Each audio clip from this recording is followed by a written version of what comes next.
les parties de notre corps, de nos terminaisons nerveuses à notre point d'équilibre dans l'oreille interne, nous aident à effectuer des mouvements très complexes sans qu'ils n'y paraissent, comme si c'était automatique.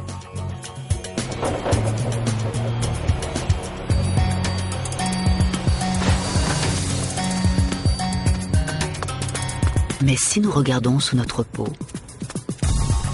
nous constatons qu'un tissu, plus que tout autre, nous permet de prendre toutes sortes de postures.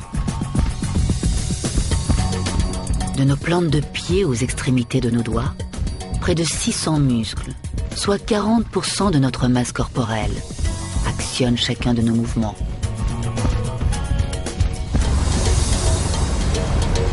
La journée avance, et ce sont nos muscles striés qui nous entraînent, sans qu'on en soit conscient.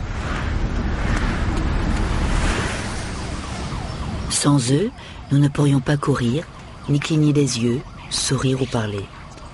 Allô? Ne serait-ce que prononcer un seul mot. Allô? Allô?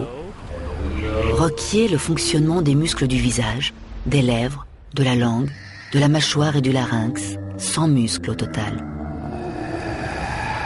Ce sont ces mêmes muscles qui nous font faire la moue.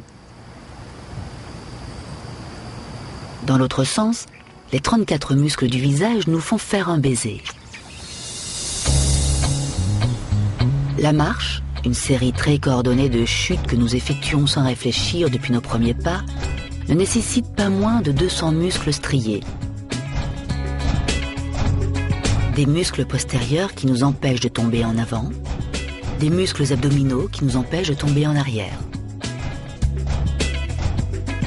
Une trentaine de muscles sont mobilisés pour lever une jambe et l'avancer. Donc, qu'est-ce qui nous fait avancer? Si nous zoomons sur l'un de ces muscles en mouvement et observons de très près les centaines de fibres musculaires qui le constituent, nous trouvons deux protéines, l'actine et la myosine. Elles agissent très simplement. Elles se relient, s'attachent l'une à l'autre comme des roues crantées.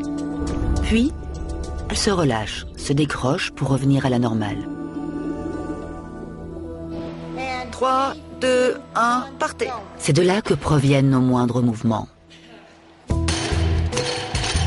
Plus nous faisons travailler nos muscles, plus nous produisons d'actine et de myosine, plus nos muscles striés deviennent volumineux, comme le démontre l'aspirante championne olympique Doreen Fullhart. Pour soulever, son cerveau envoie des impacts électriques le long de ses nerfs, vers les fibres musculaires, ordonnant à l'actine et à la myosine de s'attacher et de se détacher. Des nerfs vers les muscles, ce système est un vrai bijou.